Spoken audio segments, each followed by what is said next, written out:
శ్రీమాత్రే నమః. శ్రీ గురుభ్యో నమః. కాలభైరవ అష్టమి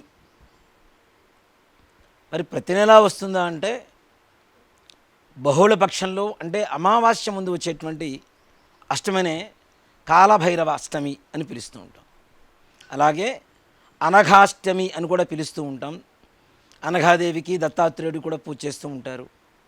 ముఖ్యంగా కాలభైరవుడికి మనం కాలానుగుణ్యంగా మనకి అనుకునేటువంటి సంకల్ప సిద్ధి జరగాలంటే, అనుకున్న పనులు సవ్యంగా సత్వరంగా అంటే తొందరగా శీఘ్రంగా పూర్తి కావాలి అంటే కాలభైరవుడి అనుగ్రహం కావాలి.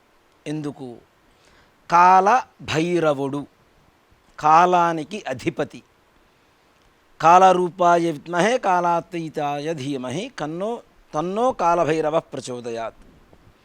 అంటే సమయానికి అధిపతిగా ఉంటూ సమయానుకూలంగా మనకు కావలసినటువంటి పనులన్నీ కూడాను శీఘ్రంగా పూర్తి చేసేటువంటి అత్యద్భుతమైనటువంటి శక్తి కలిగినటువంటి ఒక దైవమే కాలభైరవుడు. కాలభైరవుడికి పూజ చేస్తే ఏమొస్తుంది? ముఖ్యంగా ఏవైతే నరఘోషలు ఉంటాయో అవన్నీ కూడాను తొలగిపోతాయి. మనం మంచి కొత్త బట్టలు కట్టుకున్నా కూడాను పక్కవాళ్ళు దృష్టి అని పిలుస్తూ ఉంటాం. మనం దృష్టి అంటే చూపు మాత్రమే అని మనకి తెలుసు. కానీ ముఖ్యంగా మనస్సులో ఉండేటువంటి భావనతో వాళ్ళు చూసేటువంటి చూపు ఏదైతే ఉంటుందో అదే దృష్టి దోషం, నరఘోష అని చెప్తూ ఉంటాం.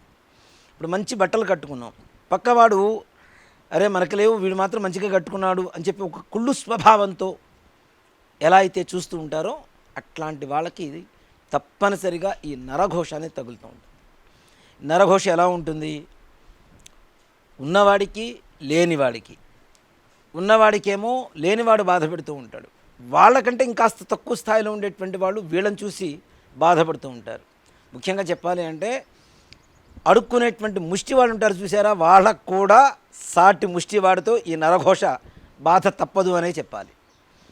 అంతేకాకుండా నరఘోష నివారణ ఒక్కడే కాకుండా కాలభైరవుడికి పూజ చేస్తే సంతాన యోగం, సంతానం లేనటువంటి వారికి సంతాన యోగం కలుగుతుంది. ముఖ్యంగా కాలభైరవుడి గురించి చెప్పాలి అంటే కాశీ క్షేత్ర నివాసం చకాలభైరవ దర్శనం అని చెప్తూ ఉంటాం. అంటే కాశీ క్షేత్రాన్ని పరిపాలించేటువంటి క్షేత్రపాలకుడు. మన హిందువులందరికీ కూడా అత్యంత పుణ్యధామం ఏదైనా ఉన్నది అంటే మొట్టమొదటిగా కాశీ పేరు చెప్పుకుంటాం.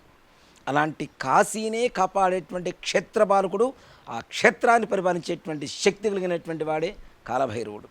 అలాగే ద్రాక్షారామం అని చెప్పి మనకి పంచారామాల్లో గోదావరి జిల్లాలో ఒకటి ఉన్నది. ఈ ద్రాక్షారామంలో దేవాలయం ప్రహరీ లోపల ఆ గర్భాలయం గోడలకి కాలభైరవుడి విగ్రహం ఒకటి ప్రతిష్ఠ చేసి ఉంటుందండి. ఆ కాలభైరవుడికి కనుక పూజ చేస్తే కాలభైరవ అష్టమి రోజున అభిషేకం కావచ్చు, అర్చన కావచ్చు, ఆ విగ్రహం ముందుగా కూర్చొని చక్కగా కాలభైరవ ప్రార్థన కానీ కాలభైరవ అష్టకం కానీ చదివితే సంతానం లేనటువంటి వారికి వివాహమయ్యి కనీసం 15 సంవత్సరాలు 20 సంవత్సరాలు అవుతున్నటువంటి వారికి కూడా సంతాన యోగం తప్పనిసరిగా కలుగుతుంది. అంతేకాకుండా కాలభైరవుడి అనుగ్రహంతో సకల శత్రుబాధ నివారణ, ఎవరైతే మానసికంగా శారీరకంగా అంటే భౌతికంగా కనబడేటువంటి శత్రువులు ఉంటారో, ఇక్కడ ముఖ్యంగా మనం కాలభైరవుడికి పూజ చేసినప్పుడు ఏం చెబుతాం? మా శత్రుబాధ నివృత్త్యర్థం అని చెబుతాం. నీకు తెలిసినటువంటి వాడు మాత్రమే నీకు శత్రువులు అనుకుంటాం. ఇప్పుడు నాకు ఒక శత్రువు ఉన్నాడు, నాకు తెలుసు వాడు నాకు చెడు చేస్తున్నాడని, వాడిని ఒక్కడే శత్రువుగా భావిస్తూ ఉంటాం. కానీ కాలభైరవుడికి సంకల్పం చేసుకొని పూజ చేయడం ద్వారా ఎవరైతే మనకు తెలియకుండా మనతో తిరుగుతూ శత్రుత్వాన్ని కోరుకునేటువంటి వాళ్ళు, మనల్ని ఏదైనా చెడు మార్గంలో నడిపేటువంటి వారు, మనకి చెడు చేసేటువంటి వారు ఎవరైతే ఉంటారో శత్రువులు, అలాంటి వాళ్ళను కూడా దూరంగా పంపించేసి అంటే విద్వేషణ కలిగించేసి, అలాగే సకల శత్రుబాధ నివారణ కలిగజేసేటువంటి శక్తివంతమైనటువంటి భగవంతుడే ఆ యొక్క కాలభైరవుడు. మరి అష్టమి రోజున ఏం చేయాలి, ఎలా పూజ చేయాలి కాలభైరవుడికి? నిజంగా అంటే మన హిందూ ధర్మం ప్రకారం ఏ పూజ చేసినా ప్రొద్దున్నే 4 గంటలుగా లేవాలి తప్పనిసరిగా. కాలకృత్యాలు నెరవేర్చుకొని సూర్యోదయానికి ముందుగానే స్నానం చేసి పరిశుభ్రమైనటువంటి వస్త్రాలు కట్టుకొని కాలభైరవుడికి నలుపు రంగు అంటే చాలా ఇష్టం.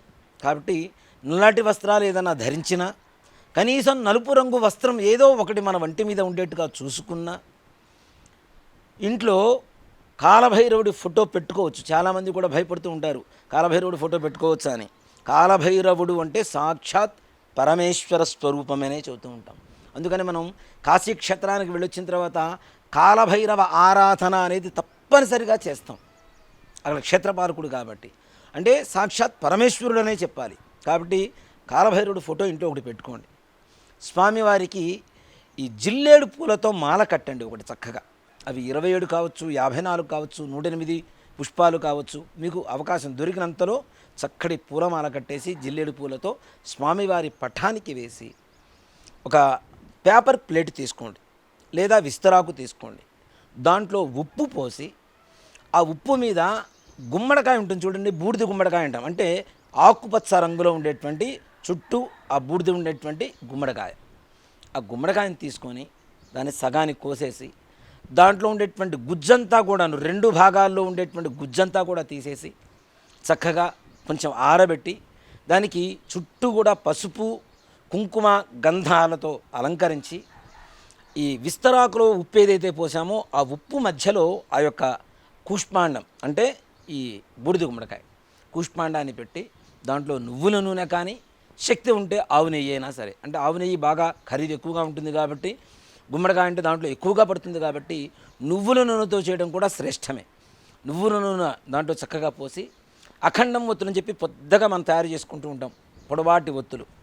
ఆ ఒత్తులు తయారు చేసుకొని వాటితో దీపారాధన చేసి, కాలభైరవ అష్టోత్తరం, ఆ అక్షతలు కూడా ఎలా ఉండాలి అంటే కుంకుమతో కలిపినటువంటి అక్షతలు, రక్తాక్షతలు అంటాం. అది కొంతమంది దేవతలకు మాత్రమే వాడుతూ ఉంటాం, అమ్మవారికి, గణపతికి, అలాగే కాలభైరవుడికి కూడా. కాలభైరవుడికి అష్టోత్తరం పూజ చేసుకొని, వడలు మనం వడలు మినపప్పుతో తయారు చేస్తూ ఉంటాం కదా, అలా అయినా సరే. ఇంకా శ్రేష్టంగా చెప్పాలి అంటే మినపపప్పు పొట్టు తీయకుండా ఉండేటువంటి పప్పు ఏదైతే ఉంటుందో అది నానబెట్టి, ఆ పొట్టుతో సహా మిక్సీ వేసేసుకొని వాటితో వడలు చేయండి. ఈ వడలు కూడా 18, 27 లేదా 54, పటం పెద్దదైతే 108 అయినా సరే మాల చేసుకొని చక్కగా స్వామివారికి ఆ మాల నైవేద్యంగా సమర్పించి, తదుపరి నీరాజనం, హారతి, మీకు చేతనంతవరకు షోడశోపచార పూజలు చేసుకొని స్వామివారి యొక్క ఆ వడప్రసాదాన్ని స్వీకరించినట్లయితే కాలభైరవుడి అనుగ్రహం చేత సకల కష్టాలు తొలగిపోయి సకలైశ్వర్య ప్రాప్తి కలుగుతుంది అనేటువంటిది పరాశర సంహితలో చెప్పబడింది. ఇది కూడా కాలభైరవుడికి పూజ చేస్తే మనకి కలగనటువంటి ఫలితం అంటూ ఏదీ లేదు. ఏ సంకల్పం కోసమైతే మనం ఉద్యోగం కావచ్చు, సంతానం కావచ్చు, వివాహం కావచ్చు, అలాగే శత్రుబాధలు కావచ్చు, రుణబాధలు కావచ్చు, నరఘోష కావచ్చు, ఇలాంటివి ఏవైనా సరే సంపూర్ణంగా నివారణ జరిగి, ఇవి నేను చాలా చోట్ల చాలామందికి చెప్పాను, చేస్తున్నటువంటి వాళ్ళు సంపూర్ణమైనటువంటి సత్ఫలితాన్ని పొందుతూ ఆనందమైనటువంటి జీవితాన్ని పొందుతూ ఉన్నారు. కాబట్టి ఇది చేయండి తప్పనిసరిగా.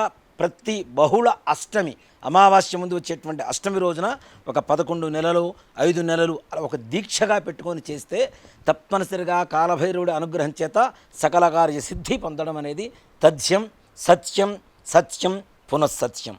శ్రీమాత్రే నమః. శ్రీ గురుభ్యో నమః.